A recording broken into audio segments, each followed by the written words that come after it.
Hello student, welcome to crack your exam study channel. তো আমি রাজ চলে এসেছি জিকে জিএসের 9 নম্বর পার্ট নিয়ে। এর আগে তোমাদের 8টা পার্ট করেছি, যারা দেখোনি অতি অবশ্যই দেখে নিও। আমি ডেসক্রিপশন বক্সে ভিডিওর লিঙ্ক দিয়ে রাখবো।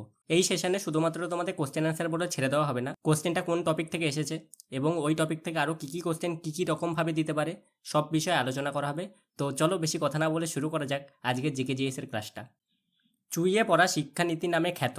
চুইয়ে পড়া যে শিক্ষানীতি সেটা কি নামে খ্যাত?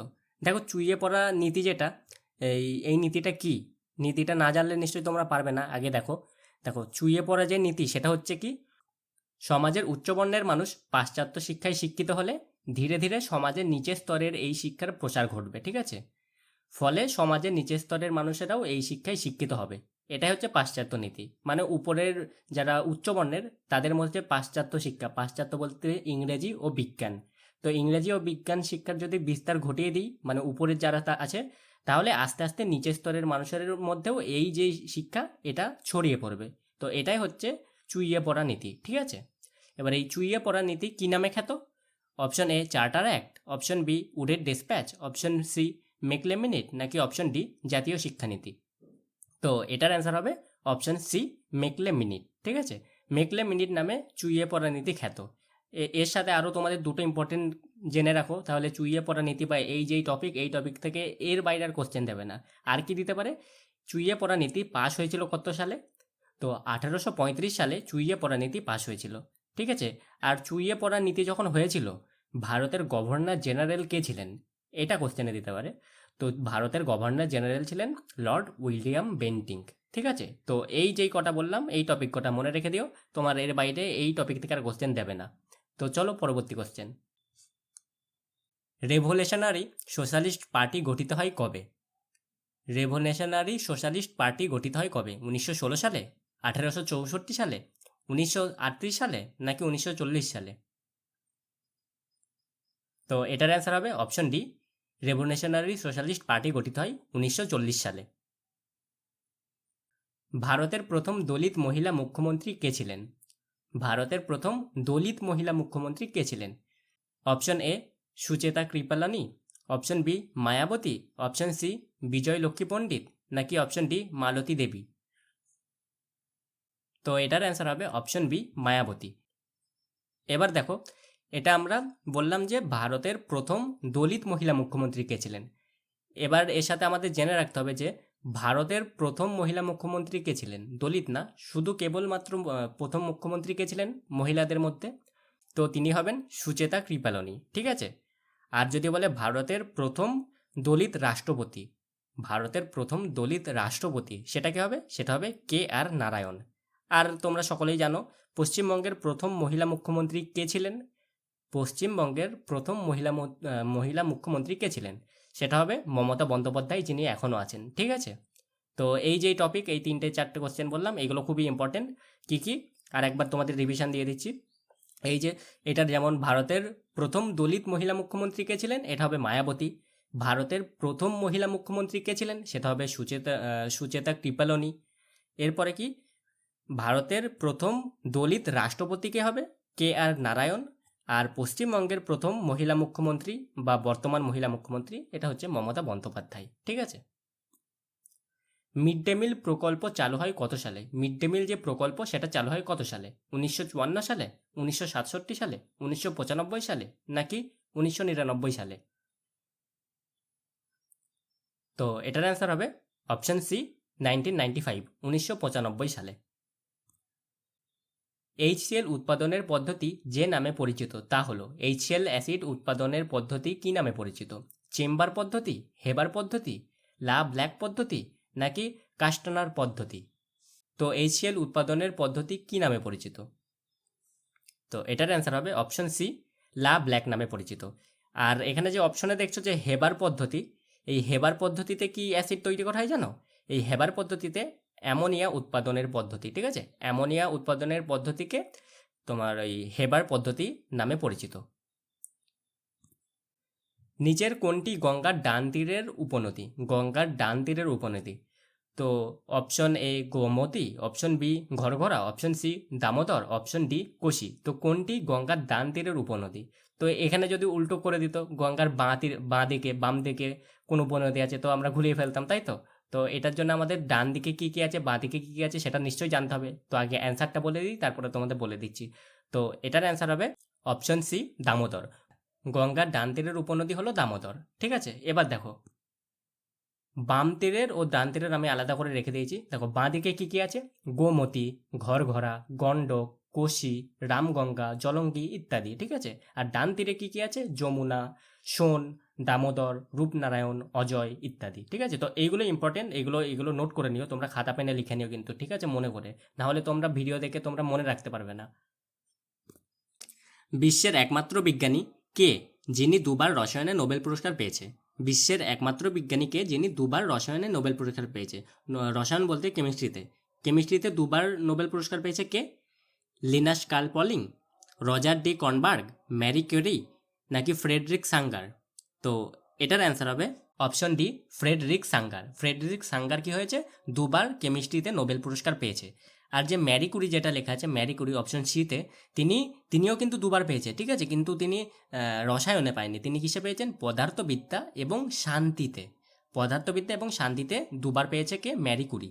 আরও একটা তোমাদের এক্সট্রা করে বলে দিচ্ছি, সেটা জেনে রাখো। দুবার যদি পদার্থবিদ্যা বলে, ঠিক আছে, মানে ফিজিক্সে যদি দুবার বলে, নোবেল পুরস্কার ফিজিক্সে দুবার কে পেয়েছে জানো? তিনি হচ্ছেন জন ব্ল্যাডেন। জন ব্ল্যাডেন, তিনি হচ্ছে পদার্থবিদ্যাতে দুবার পেয়েছেন। লোথাল পত্ন ক্ষেত্রটি কোন নদীর তীরে অবস্থিত? লোথাল পত্ন ক্ষেত্রটি কোন নদীর তীরে অবস্থিত? অপশন এ হিন্নদ নদী, অপশন বি শতদ্রু নদী, অপশন সি শরাবতী নদী, নাকি অপশন ডি ভোগব নদী? তো এটার অ্যান্সার হবে অপশন ডি ভোগব নদী। এর সাথে তোমরা ইম্পর্টেন্ট দুটো জিনিস জেনে রাখো, এর বাইরে আর দেবে না। ঠিক আছে, কি মহেঞ্জোদারো যে সভ্যতা, সেটা কোন নদীর তীরে অবস্থিত? সেটা সিন্ধু নদীর তীরে অবস্থিত। আর একটা কি ইম্পর্টেন্ট, হরপ্পা। হরপ্পা সভ্যতা কোন নদীর তীরে অবস্থিত? সেটা হচ্ছে ইরাবতী নদীর তীরে অবস্থিত। ঠিক আছে, ইরাবতীর পাশে তোমার হরপ্পা সভ্যতা এবং সিন্ধু নদীর পাশে মহেঞ্জোদারো সভ্যতা। ঠিক আছে, সংবিধান গৃহীত হওয়ার সময় কতগুলি তপশিল ছিল? সংবিধান যখন গৃহীত হয়েছে তখন তপশিল কতগুলি ছিল? তো এটার অ্যান্সার হবে অপশন এ 8টি। সিন্ধি ভাষাকে সংবিধানের স্বীকৃত দেওয়া হয় কততম সংবিধান সংশোধনীর মাধ্যমে? সিন্ধি ভাষাকে সংবিধানে স্বীকৃত দেওয়া হয় কততম সংবিধান সংশোধনীর মাধ্যমে? তো দেখো সংবিধান যখন হয়েছিল, টোটাল 14টা ভাষাকে স্বীকৃত দেওয়া হয়েছিল। ঠিক আছে, 14টা ভাষাকে স্বীকৃত দেওয়া হয়েছিল। দেন পরবর্তীকালে এটা 14টা থেকে 22টা, মানে টোটাল পরে 8টা বেড়েছে। তো কোন টাইমে কি বেড়েছে সব বলছি তোমাদের, ডিটেলসে দিয়ে দিচ্ছি, আগে এটার অ্যান্সার জেনে রাখো। তো এটার অ্যান্সার হচ্ছে অপশন সি 21তম সংবিধান সংশোধনীর দ্বারা সিন্ধি ভাষাকে সংবিধানে স্বীকৃত দেওয়া হয়েছে। ঠিক আছে, এবার দেখো বললাম না যে 8টা ভাষা পরে যুক্ত করা হয়েছে। দেখো 1967 সালে 21তম সংশোধনী দ্বারা সিন্ধি ভাষাকে যুক্ত করা হয়েছে, এটাই যেটা অ্যান্সার। তারপরে কি 1992 সালের 71তম সংবিধান সংশোধনীর দ্বারা কোঙ্কনি, মণিপুরি এবং নেপালিকে যুক্ত করা হয়েছে। পরে কত 2003 সালে 92তম সংশোধনীর দ্বারা বোরো, ডোগরি, মথলি এবং সাঁওতালি যুক্ত করা হয়েছে। ঠিক আছে, এগুলো ইম্পর্টেন্ট, জেনে রাখো। অলকানন্দা ও মন্দাকিনী নদীর সঙ্গমস্থল। অলকানন্দা ও মন্দাকিনী নদীর সঙ্গমস্থল কি? দেবপ্রয়াগ, এলাহাবাদ, বিষ্ণুপ্রয়াগ, নাকি রুদ্রপ্রয়াগ? তো এটার অ্যান্সার হবে অপশন ডি রুদ্রপ্রয়াগ।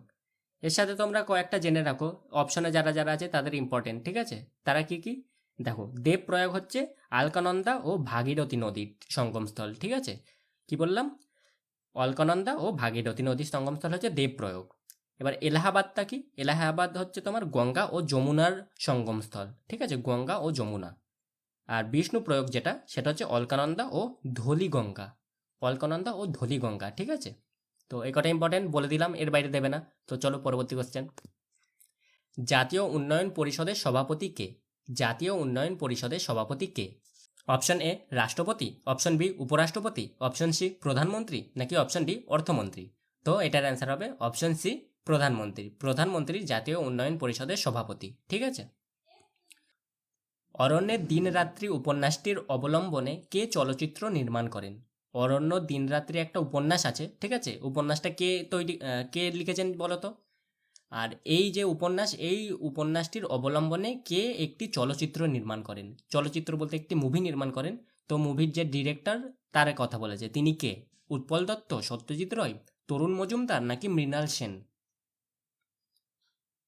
তো এটার অ্যান্সার হবে অপশন বি, সত্যজিৎ রয়।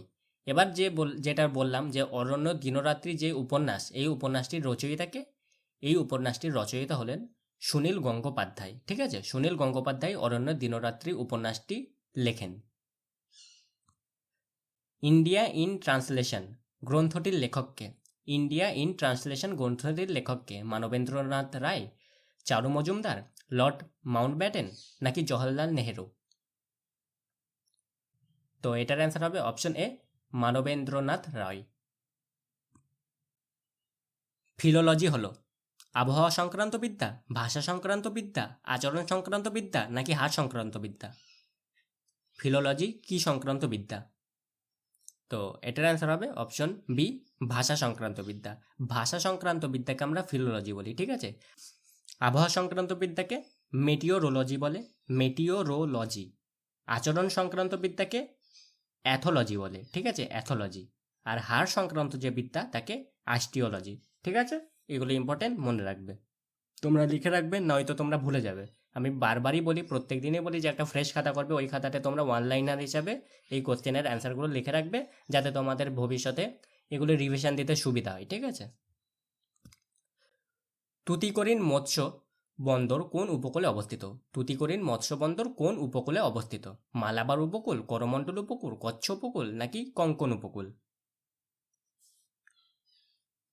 দেখো, এই তুতিকোরিন যেটা না, তুতিকোরিনকে মুক্তা বন্দর বলে, ঠিক আছে? তামিলনাড়ুতে এটা অবস্থিত। তো তামিলনাড়ুর উপকূলকে কি বলে? করমণ্ডল উপকূল, ঠিক আছে? তো এটার অ্যান্সার হবে অপশন বি, করমণ্ডল উপকূল। তুতিকোরিন তুতিকোরিন মৎস্য বন্দর করমণ্ডল উপকূলে অবস্থিত। ডোল ড্রামসের অর্থ হলো, ডোল ড্রামসের অর্থ কি? একটি শান্তি জলবায়ু অঞ্চল, একটি ঝঞ্ঝাপূর্ণ জলবায়ু অঞ্চল, একটি শীতল জলবায়ু অঞ্চল নাকি একটি শুষ্ক জলবায়ু অঞ্চল? তো এটার অ্যান্সার হবে অপশন এ, একটি শান্ত জলবায়ু অঞ্চল। ইউএনডিপি প্রতিষ্ঠিত হয় কত সালে? ইউএনডিপি মানে ইউনাইটেড নেশন ডেভেলপমেন্ট প্রোগ্রাম, যেই সংস্থা মানব উন্নয়ন সূচক প্রকাশ করে সেটা, ঠিক আছে? তো মানব উন্নয়ন সূচকের যে লিস্ট যেটা প্রকাশ করে, তো এটি প্রতিষ্ঠিত হয় কবে? ইউএনডিপি প্রতিষ্ঠিত হয় কবে? তো এটার অ্যান্সার হবে অপশন ডি, 1965, 1965 সালে ইউএনডিপি প্রতিষ্ঠিত হয়। নিচের কোন অধাতু বাতাসের সংস্পর্শে এলে আগুন ধরে? কোন অধাতু বাতাসের সংস্পর্শে এলে আগুন ধরে? Option A sulphur, option B phosphorus, option C carbon নাকি অপশন ডি হাইড্রোজেন? তো এটার অ্যান্সার হবে অপশন বি ফসফরাস। ফসফরাস অধাতুকে বাতাসের সংস্পর্শে আনলেই আগুন ধরে যাবে, ঠিক আছে? ইন্ডিপেন্ডেন্ট লেবার পার্টি কে গঠন করেন? ইন্ডিপেন্ডেন্ট লেবার পার্টি কে গঠন করেন? বালগঙ্গাধর তিলক, ভগৎ সিং, বি আর আম্বেদকর নাকি অরবিন্দ ঘোষ? তো এটার অ্যান্সার হবে অপশন সি, বি আর আম্বেদকর। ইতালিয়ান ওপেন 2022 মহিলাদের একক বিভাগে জয়ী হন কে? ইতালিয়ান ওপেন 2022 সালের মহিলাদের একক বিভাগে জয়ী হন কে? অ্যাশলিক বার্টি, এমা রাদুকানু, নাওমি ওসাকা নাকি ইগা সোয়েটক? তো এটার অ্যান্সার হবে অপশন ডি, ইগা সোয়েটক। নিচের কোন ব্যক্তি বাংলা বাঘ নামে পরিচিত? বাংলার বাঘ নামে কোন ব্যক্তি পরিচিত? আশুতোষ মুখোপাধ্যায়, যতীন্দ্রনাথ মুখোপাধ্যায়, সুভাষচন্দ্র বসু নাকি বিপিনচন্দ্র পাল? তো বাংলার বাঘ নামে পরিচিত অপশন এ, আশুতোষ মুখোপাধ্যায়, ঠিক আছে? এবার বাঘা যতীন নামে কে পরিচিত? বাংলার বাঘ নামে তোমরা বলে দিলে আশুতোষ মুখোপাধ্যায়, আর বাঘা যতীন নামে পরিচিত কে? বাঘা যতীন নামে পরিচিত যতীন্দ্রনাথ মুখোপাধ্যায়, ঠিক আছে? খুবই ইম্পর্টেন্ট, মনে রাখবে এই দুটো। ভারতের সবচেয়ে বড় রপ্তানি অংশীদার? ভারতের সবচেয়ে বড় রপ্তানি অংশীদার, রপ্তানি বলতে আমরা আমাদের যে প্রোডাক্ট, আমাদের ইন্ডিয়ার যে প্রোডাক্ট যেগুলো আমরা দিই, ঠিক আছে? আমরা যেগুলোকে এক কথায় বাংলা ভাষায় বিক্রি করি, ঠিক আছে? তো আমরা কাদের বেশি অংশ সব থেকে বেশি বিক্রি করি? কাদের? চীনকে, আমেরিকাকে, সৌদি আরবকে নাকি রাশিয়াকে? তো এটার অ্যান্সার হবে অপশন বি, আমেরিকাকে।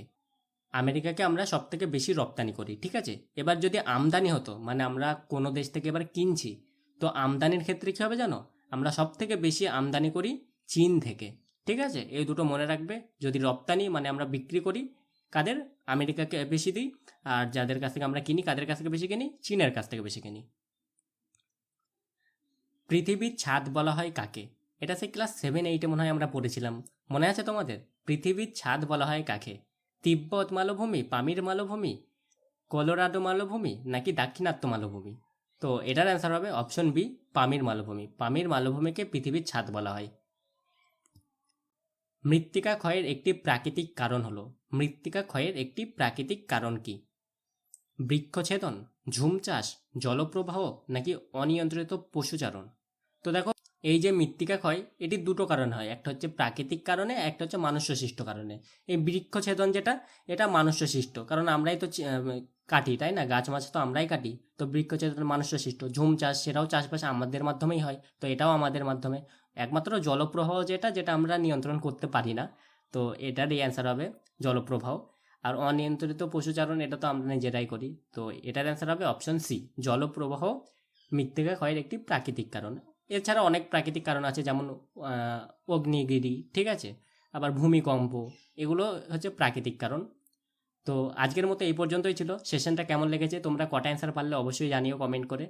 এবং যদি ভিডিওটা ভালো লেগে থাকে অতি অবশ্যই লাইক এবং সাবস্ক্রাইব করে পাশে থাকো। দেখা হবে পরবর্তী কোনো এক ভিডিওতে। আজকের মতো টাটা।